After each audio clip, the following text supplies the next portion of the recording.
I love nostalgia, and I love looking back at old photos, old videos of people who are proud of being American. People may have not agreed with everything that each person had said, but they had a respect for each other, and they knew they had a pride in America. And well, today's video, we're going to talk about how I believe we're seeing a war on conservatism. I believe we're seeing a push against American pride.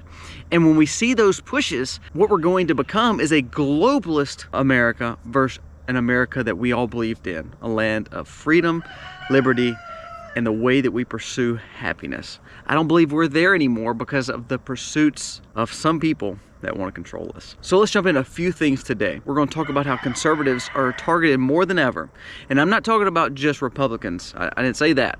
I said conservatives, true conservatives, especially Christian conservatives. But when it comes down to it, all these right centrists, they're not as targeted as much as people like us. If we're not careful, if we're not paying attention, slowly but surely, state by state, area by area, city by city, these will be taken away from us. Let's jump into it today, and let's hopefully gain pride back in America and hopefully see the value in working together for a better America. Let's jump into it. Today's video starts right now. Oh my love, you're such a fragile thing, I know. And with what an absolute beautiful morning. Hey, welcome to the Max, everyone. If you're new to the channel, go down here, press subscribe, ring the bell, give us a thumbs up. The thumbs up does help us stay in the algorithm, so we hope you enjoy our content. Today's video, we're going to talk about really the severity of kind of where we're at in America and how we've been turned on our head. Now, I know we see that, we hear that. We have tons of conservative podcasters and tons of people like me on YouTube telling you that each and every day. But I think it's really not taken as serious as we would want it to be taken. Think about it. I get in the same kind of groove as you. We work hard. We're living in this world. We have children. Maybe we have sports. Maybe we have school. Maybe we have church events. Maybe we have things going on in our life. We'll read a story or see a story on Twitter or see a story on YouTube or Facebook or whatever you're getting your news from. Maybe you just watch regular television. But then something hits you and you're like, wow, how have we lost our way? And then we kind of gripe a little bit about it, and then we go about our day, and we have to keep working. We have to keep doing the things that we have responsibilities to do. We don't have the time, quote unquote time, to deal with it. That's over there, it's not here yet, so we're not worried about it. Well, that's kind of how conservatism loses its luster. I think that's also how the church, the strong church, the godly Christian church, has lost its strength as well, because I think that we tend to just say, well, that problem's over there, it's not here, and then we just go about our day. Well, going about our day sometimes will cause us to have major problems later on, and I think we're seeing a lot of those ramifications now, especially in our cities and in a lot of states. So this is what happens. Prime example, there was an agenda pushed by WEF talking about that we wanted to change the world. Well, that kind of got interrupted by Trump. Then they pushed it to another date, and then you see all this ESG movement, you see all that. And then all of a sudden, what happens? People start getting aware of all this, and then they push back on it. And all of a sudden, we feel like we're winning this battle to say, oh, we don't want this globalist agenda. Well, what they've done is they've rebranded, and they've gotten all these big reps, these big brands to just embrace their thought pattern. Have you ever looked at the list of all the people who believe in this globalist push, WEF website? It's startling. A lot of those businesses, 90% of people deal with and they buy goods from. So therefore, you can't just say, I'm gonna just all of a sudden, because I'm not raising my food, because I'm not self-sufficient in a lot of ways, we can't just say, I'm just gonna boycott everybody. We can't. So therefore, we just say, you know what, I don't like their policies, but I still gotta buy these. And so we try to justify, the use of these goods or these policies that they have adopted. We're just funding it, basically, based on spending money with them. Instead of just trying to win a battle, we need to try to win the war against it and try to get it away from us and go back to a thought pattern that says, you know what, we want American business to support American people. In America, not that we don't want the world to thrive, but we want to look at it as, okay, we've got to get our own house in order before we worry about everyone else. Us as conservatives tend to always have excuses of not pushing back, especially for a long time. We feel like we win a battle, we've won everything, and that's not the case. For instance, we talked CBDC. We hear tons of Republicans, we hear tons of states saying, oh, we're not gonna back this CBDC. This is not gonna be the new way. This is not gonna happen. Here's what happens though. Sometimes it's not the politics in it. They can be bought off. I believe a lot of these big businesses and these big agenda pushers and these big lobbyists know that eventually we will buy out the politician.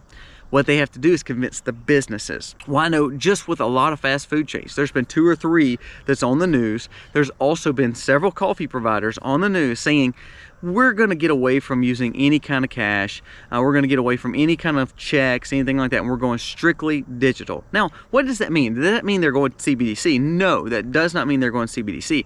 But what they're doing is they're like we talked about, they're easing you forward just a little bit to realize the value of that. That's what scares me about crypto too. Let's go back and just kind of hit this right now. If we get used to always having a digitized currency, don't you think it's going to be easy just to fall right into CBDC? If we get used to using our credit cards all the time, it's going to be really easy just to fall right into CBDC. If we get used to using, some kind of Apple Pay or some kind of digitized form of paying, it's going to be really easy to move you right into CBDC. Why? Because your transactions are already being recorded because you're not using the cash. You're not using bartering. You're simply using digitized forms of payment. That is going to keep on happening, and they're going to teach you, well, this CBDC is not that bad. You give me your $10 cash and we're going to give you $100 credit, or whatever it is. They're going to easily bait and switch you and lure you in to say, you know what, this CBDC is not that bad. But the problem is, with freedom, with conservatism, with liberty, the more that you pay with CBDC, the more you pay with these digitized currencies, they're going to know what you're purchasing. It doesn't take the government putting these precedents on you. If they know what you're purchasing, couldn't they just say, I don't want him purchasing that anymore? Well, we hear again Republicans say, oh, we'll never get to that point. We never thought we'd be in lockdowns either a few years back. And slowly but surely we got into lockdowns. So we see the rebranding of these companies who are now saying they're still going to enforce certain things. We're going to get away from currency. We don't want the cash anymore. It didn't take the government making policy. It just took businesses that you purchase from making policy. Remember a few years ago when a sporting goods store, I think it was Dick's, stopped selling ammo and self-defense tools. Do you remember when Walmart did it too? Everybody thought that was terrible, we're going to boycott them. And then again, we just keep on doing it and keep on buying from these places. And ultimately, they held to their guns and we didn't. Conservatives are very good at pushing hard, talking about the issues, and then all of a sudden getting lackadaisical on them because we use the excuse. And again, I'm not saying it's an excuse, but we're busy and we say, you know what, I just don't have time for all that. I don't have time to go boycott, or I don't have time to protest. I don't have time to do this or that. There's a big push against Tractor Supply at one time. There's a big push against, of course, the Bud Light thing. Eventually, we just fall right back in the ruts like everybody else, and slowly but surely they're still taking away the freedoms because the policies that they started with, they're not changing from. They're still backing them. The Liberty Safe situation. How safe do you feel like that Liberty Safe is now? Not too safe. If you have a Liberty Safe, I challenge you to get rid of it. You could throw it in a lake like this. Fish would absolutely love swimming in that Liberty Safe. But to know there's a backdoor code to get into your safe, do you think that's probably the wisest thing? Do you believe most conservatives and people who believe in liberty and libertarians would want that? No, I don't think they would want that. This is how scary it gets. Listen to this. California becomes, this is from Epic Times, California becomes first state to pass 11% tax on ammo and self-defense tools. Now awaiting the governor's signature. Well, of course, he's going to sign it. How did they affect your buying? They didn't say you couldn't buy it, but they're going to charge you more for it. They didn't say you can't buy it, oh, but you can't buy it from Dick's or Walmart. They didn't say you can't buy it, but they make it harder for you to get. Do you see how that works? Do you see it doesn't take government setting policy. It takes business that you support taking all your rights away based on the dollar. So when we talk about voting, I always tell people, look, it's not about voting just for your favorite candidate. It's about voting with your dollars. How are you spending your money? I heard so many complaints against the NFL this last week about what they're doing with the anthem. Don't watch it. You know what? I stopped watching NFL when all this stuff came up about, let's don't talk about sports, let's talk about the current events. One thing sports was, it was a way to get away from all that. The Olympics was a way to get away from all that. Sports was a way to just kind of get away from the junk and the rigmarole of everyday life. Everything is political. Well, now it came right into sports. Well, I hear how all these people, and I see all these posts on Twitter and all these posts all over, dogging out the NFL. if you would quit supporting it with your eyeballs and quit supporting it by buying the merch, you may make a difference. But complaining about it is like complaining about the weather. You can't do anything about it. So you have to say, okay, I gotta quit spending money. I gotta quit making the views happen. I've gotta start living what I'm kind of preaching out, you know what I mean? So if we don't want to support them, why are we still supporting them? I guess that's my question. If we feel like they're doing us wrong and taking our liberties, or they're trying to build this polarization, why do we support that? It's like me, I don't watch CNN or MSNBC. I don't support those agendas because guess what? They don't like me. So if they don't like people like me, why would I want to put my eyeballs on there to get their views, to get them more money, pushing against people like me? Makes no sense. I would say the same thing about Fox News. Some of those companies, they want to try to cater to you, but ultimately they don't like you. So therefore, why are you spending your money with them? So we saw the percentage tax go up. Now, does that mean you can't buy the things in California? Eventually it probably will. You know, we've talked about this, but you've seen policies where they change the magazine. They make it harder for you to buy things. Well, this one is saying, hey, we're going to charge you more to buy it. Is that right? No, I don't think so. But if they can manipulate you enough to not buy it or charge you more for it, then they can make you go right to something else. It's kind of like meat. If they make beef $25, $30 a pound one day because of the shortages, or because of all of a sudden they're gonna have influx this year and then, you know, it's gonna be slack next year. If they can put an Impossible patty or this alternative beef out for a third of the price, most people will say, hey, I need to save money. I don't like it, but I'm just gonna grin and bear it. I don't want to call you a sellout. I'm just saying that's how they can control you, because they know eventually your dollars are going to speak. And remember, the way you're talking is you're voting with your dollars, and if you're buying and supporting them, you're supporting their movement to take your freedoms away. New Mexico governor states that the First and Second Amendment does not exist due to an emergency, due to a catastrophic event. Now, I don't remember reading that in history class when I was a kid in U.S. history. Nothing takes away from our rights, but now we're hearing that word. Listen, climate emergency, emergency, emergency, emergency. Hey, we're having this, we're having this. If those terms are thrown out, do you realize the powers that government receives in an emergency? So we talked about businesses taking away your rights because of the way you can spend your money, the way that they sell things and the agendas they have. Now you see government charging more tax, like we talked about. They're also setting policy to say, you know, if we go into this kind of way, if all of a sudden this emergency happens, you have to understand the government knows best for you. Not you, but the government knows best for you. So if the government knows best for you, you know, if the First Amendment, Second Amendment is, you know, it's not set in stone, it could be changed.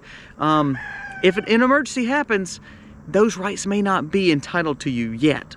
Those rights may not be what you need. If we have freedom and we have rights, they don't go away during an emergency. Now, do we respect authority? Absolutely. If authority is there to help us, then we want to respect that. If they're trying to get us out of harm's way, we want to respect that. If they're looking out for our well-being, and I think that's a wise, discerning mind, you need to have that to make sure you know what they're doing for you. But to hear a governor say, well, you know, during an emergency, your First and Second Amendment may be paused or may be thought different. That is scary. More tax, the terminology of emergency, all that's taken away from your freedom. Lastly, we see opposition party getting arrested. We see opposition party getting thrown in jail. We see them being indicted, no matter if you support Trump or not. Trying to use the 14th Amendment.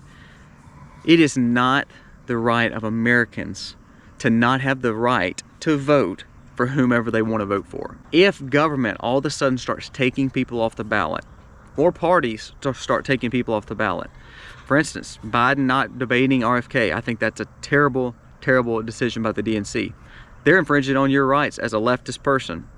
On the right, if they don't back whomever the candidate is, and again, I would say I want a populist candidate. I don't want these guys who are centrist right, who are just rhinos and they're basically wolves in sheep's clothing. But guess what? I'm just one vote. I should be able to vote and cast and say, okay, this is who we want. Whoever wins that is whoever will face Biden or RFK or Newsom or Michelle or whoever is supposed to be on the left side. But all of a sudden, if you see people indicted and taken away because they spoke something. Remember our freedoms, First Amendment.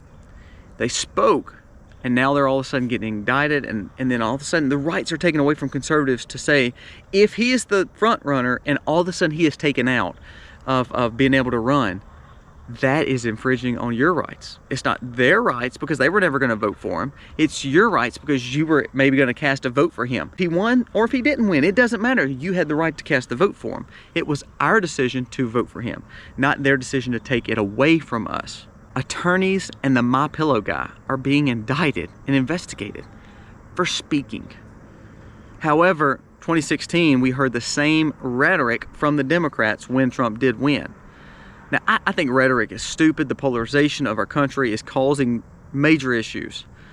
But to say it's one-sided, Supreme Court justice was appointed and they were going through all the confirmation hearings.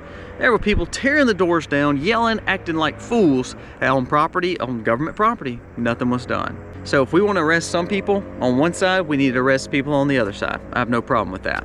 But make sure it's equal. So as I started this video, the freedoms being lost or held from is going to be on the conservatives from its own party, such as the Republicans, because they're saying, I heard Dick Cheney come out again today pushing against Trump. I think it aligns the uniparty versus the populist candidates like Vivek or Trump, or even RFK. I'm gonna throw RFK in there. Those three populist presidents on different sides of the aisle pretty much lambasted because they believe in liberty and freedoms. Not all their policies. I'm not saying I support all their policies, but what I'm saying is, it's like if you push against that agenda, that status quo, that play between the 40s like we talked about in the last video, if we push against that, then we should take your freedoms. Then we should take your liberties. Oh, they're not real candidates. They're fake. They're bad people. So conservatives, especially libertarian Christian conservatives, however you view yourself, if we don't learn to quit voting for people who promise things, politicians who promise us all this stuff, and they've never given it to us, they've never worked for us, we've got to quit doing that. We cannot keep supporting those people. Same way, if we don't like what the NFL's doing, if we don't like what this distributor's doing, if we don't like what this store is doing, quit supporting them with your dollars. It does matter. There's millions of people that vote. There's millions of conservatives who feel that way. If you would just learn to stick together and say, you know what, I'm not going to support this place, you can make a difference. You made a difference on the Bud Light situation. So now let's make a difference in other avenues. Pushing against governors like the governor who said your First and Second Amendment doesn't matter, that'd be a good start. Right now you have freedoms and liberties, but if they slowly get taken away because of extra tax, because of extra policy, because of emergencies, because these businesses feel this certain way and you're going to keep on supporting them with your dollars, then we can't look back one day and say, I wish we would have done this. We should have already done this. So vote better with discernment and wisdom when it comes to politicians, but also learn to vote with your dollars better. If you learn to vote with your dollars better and support people who love freedom, liberty, and America, and the pursuit of America and the happiness of it, we won't worry about the globalist agenda because they will have no power. You'll have the power back in the hands of the people, which is all that matters. I don't care if you vote left or right. Really, it doesn't bother me because, to be honest with you, I'm not going to be in that polarizing conversation with you just because we just ran into each other at a local store. We should have the rights and freedoms to believe how we want to believe. However, we should also have the rights and freedoms to not have whichever side push their issues on us. Have discernment, realize what's going on around you, because there's a war on conservatism. And if you're not careful, your freedoms and liberties are getting taken away. Wake up, people. See what's going on around you. That's what it really means when we want to live sustainable, have a homestead, be a prepper. We have to see what's going on around us so we can prepare for those things. Guys, let me know what you think about this video. It was just kind of my heart this morning. I look at this beautiful day. I love getting ready for hunting season. All that stuff's coming up. And when I hear these stories about how, you know, your rights don't matter in an emergency, that's startling. When I hear the polarization of all these companies and all these people ran against them, but they still support them. You're never going to get nowhere with that. They're not worried about you talking about them on Facebook or on social media or Twitter. If you're going to keep on supporting them with their dollars, they could care less. So learn to not support them with your dollars. Find companies who believe like you do. Guys, thank you so much for watching. God bless. Happy homesteading.